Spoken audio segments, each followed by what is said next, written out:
Ito. So, puro board ang problema. Putok. Mga napalitan na. So, yung mga board na yan, halos lahat putok. Pag hindi siya pumutok, tinamaan ng mga butike. Ayan, katulad ng mga ganito. Isipot pa natin yung ibang mga floor mounted dito.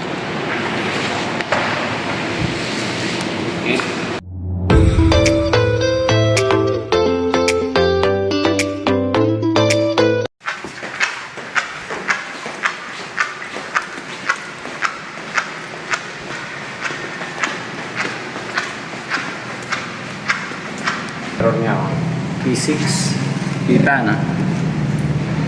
So P6 ang lumalabas sa kanya, so ito i-check natin.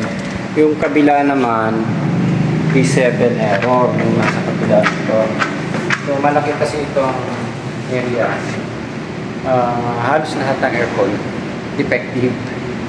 Ayan, so yung iba na check na namin, na kita na namin yung problema, kaya na lang natin yung report. Pero itong mga naiwan, yung P6 saka yung P7, subukan natin i-repair na yun. Ayan. Yung P6 error na isa, ito na yan. Yung isang i-check ni Aljon. P6, P7 yan, di ba? Sira ang sensor niyan. Okay. Ayan. Ayun. Tingnan yung loob po. Nakababa ng breaker.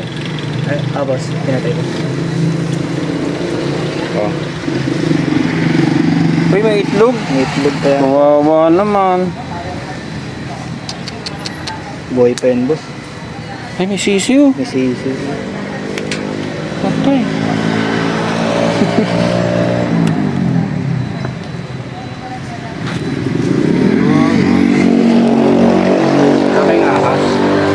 Breaker na rin? Binaba ko na yun, boss. Sure? So ito yung nangyayari sa kanya talaga. Ito yung nangyayari sa aircon dito. Kaya nasisira siya. Oh, dulo.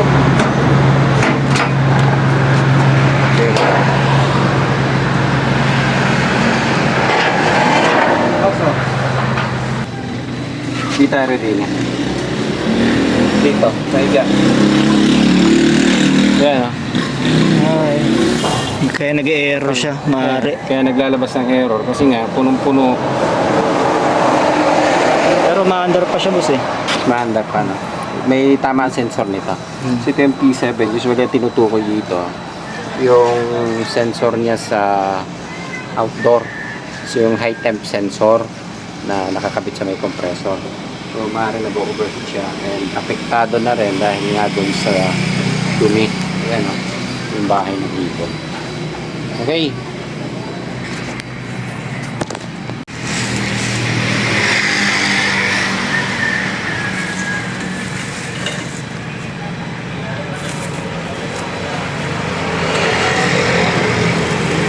Grabe, oh.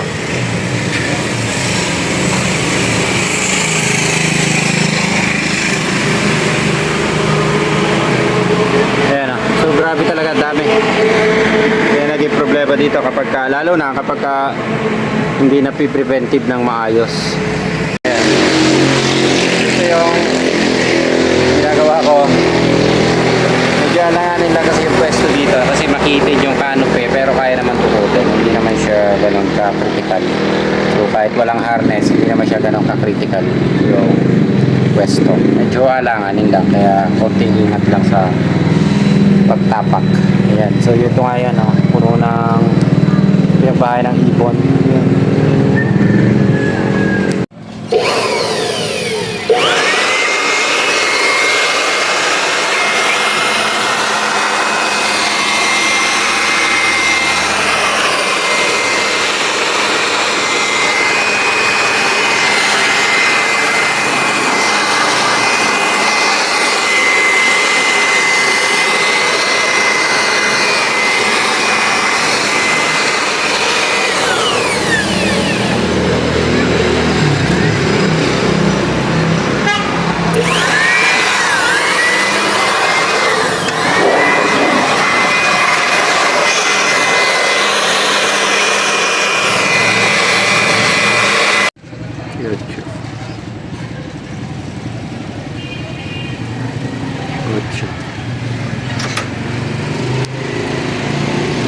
nag-overheat siya.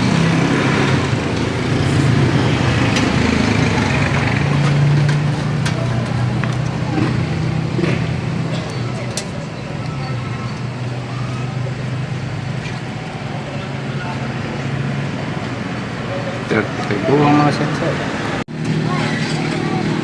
Okay. Nasa flash camera natin, naka-drone. Okay. So, ito yung check ko, sensor, para lang makita niyo yung sensor. Ang value niyan, nasa 8K, ayan, Kita. Kita, boss. Kita. Okay. Then, yung pangalawang sensor, nasa 8K din. So, yan yung condenser na, yung nakakabit sa condenser at saka yung ambient. So, itong isa na nakakabit sa compressor, ang value niya, 35 to 40K yan. Ayan, nasa 35 to 40K. Tapos ito yung isa, meron ditong isang sensor din, ito yung tinanggal namin. Nakakabit naman ito doon sa mismong board para ma-detect niya kung nag-overheat. So kaya naglabas siya ng error kasi nadidetect niya na overheat yung pinaka-board natin kasi ito yung sensor. Dito tayo focus mo ng konti. Yan Kita, boss. putol. So gagawin natin, idudugtong ko na lang siya at titingnan natin kung lalabas pa yung error na P7. Ito yung P7. Yung isa ang P6.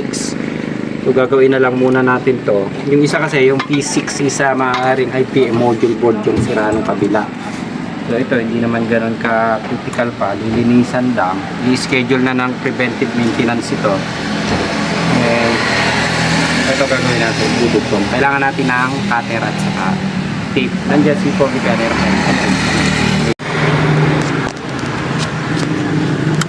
Ayan, so buhay na siya.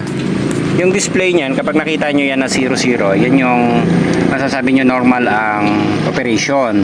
Kaya lang, ang hindi nila didetect nung outdoor display na yan, yung ating board ng pan motor o yung pan motor driver board. Pan motor driver board ang tawag dito. Yan, yung pinaka-IPM. Ito. Medyo alanganan yung pwesto ko din kaya hindi ako makabidyo ng maayos. Kasi makitid yung daan namin, yung pinagpapatungan. Kaya nasa gilid lang ako. Ito. Yun. So lilipat tayo ngayon doon sa kabila. Yung P7, nakita na namin ang problema. So sensor yon, yung sensor na nakakabit doon sa board.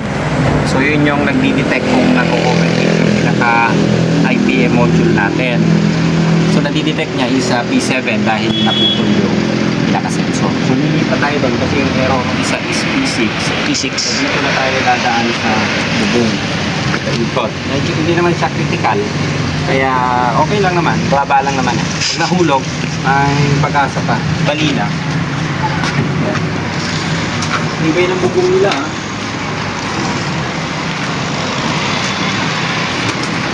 Ayan, ganda ng view. Okay, tuloy.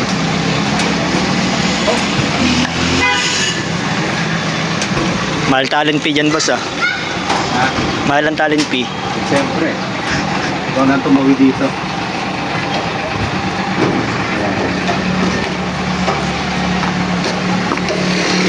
Dito na tayo sa kabila.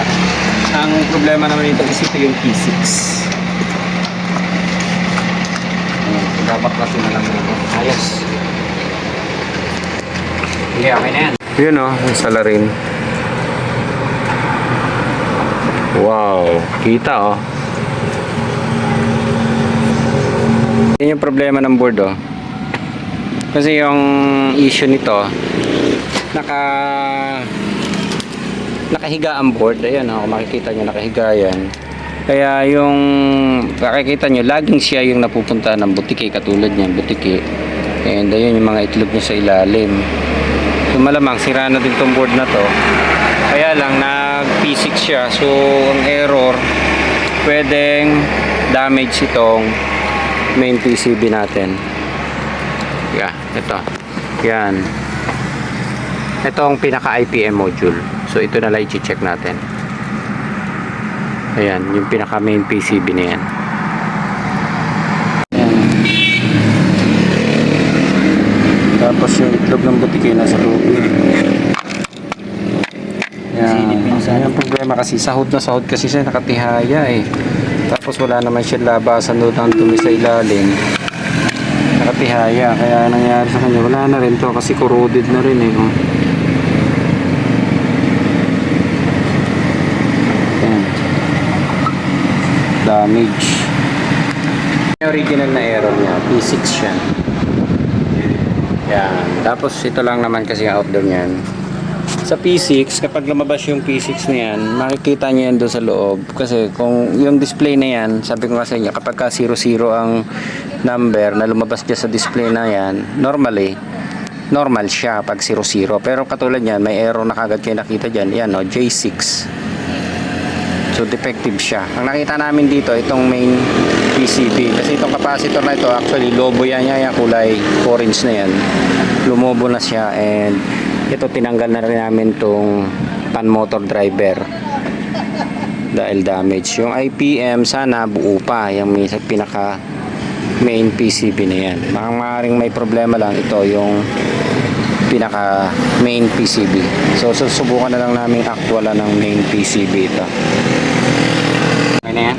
Okay na, boss. So ito yung isang pressure switch, open din siya oh. Yes, madali lang boss. Wala resistance to. Yung isa meron. Kulay blue, boss. Yung kulay yellow. Ito. Yun isa.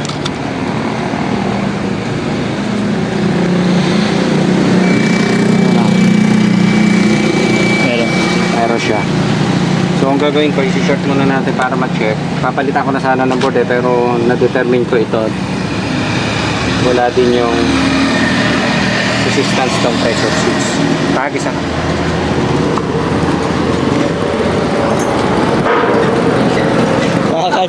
Kaway naman yan, boss.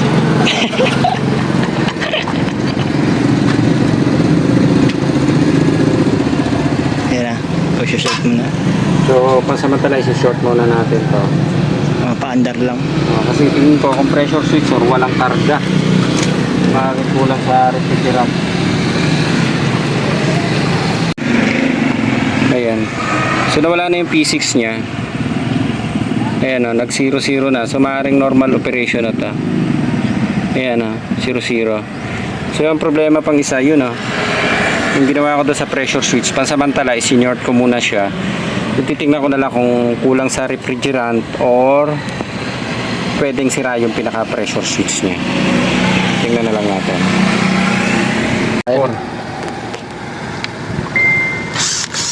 Subukan na lang natin linisan muna ito kung pwede pa siya. Kung hindi na, talagang mauwi sa replacement to.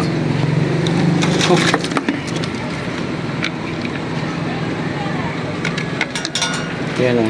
Kaya ilalim mo. Diyan naiipon yung dumi. And ito ibabaw. Namatayan ng kamag-anak.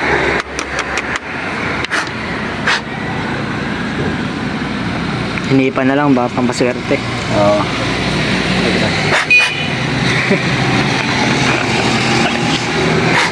Oh, okay na. Ano to, yung remedy natin is yung power ng hihip ba? Hihip ba? Tawag yan. Buga. Yan o. Pampaswerte. Pampaswerte. Papalitan na lang isang capacitor siguro.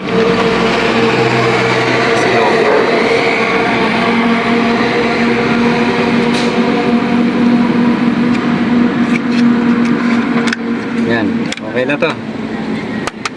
Hihipan nyo lang, tapos itatakpak ng konti. Subukan natin. Walang error na. Hindi na siya nag-error. Mandar yan, okay na yan? Okay. Yan, so mandar na siya. Makikita nyo dito yan, nagka-count yan kapag ka nagra-run. So mandar na, hindi lang mandar yung pan kasi pinaklas ko muna ito.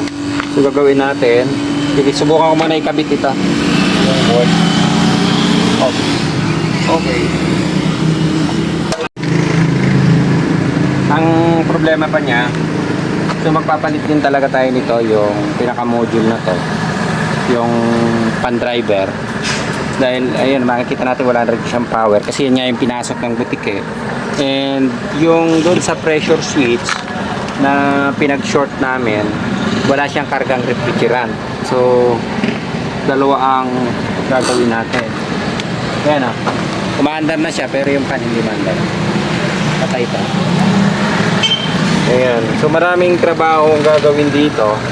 Magkakarga tayo ng refrigerant and magpapalit na rin tayo ng wiring. Kung mapapansin nyo yan, yung wire oh, natalupan na siya.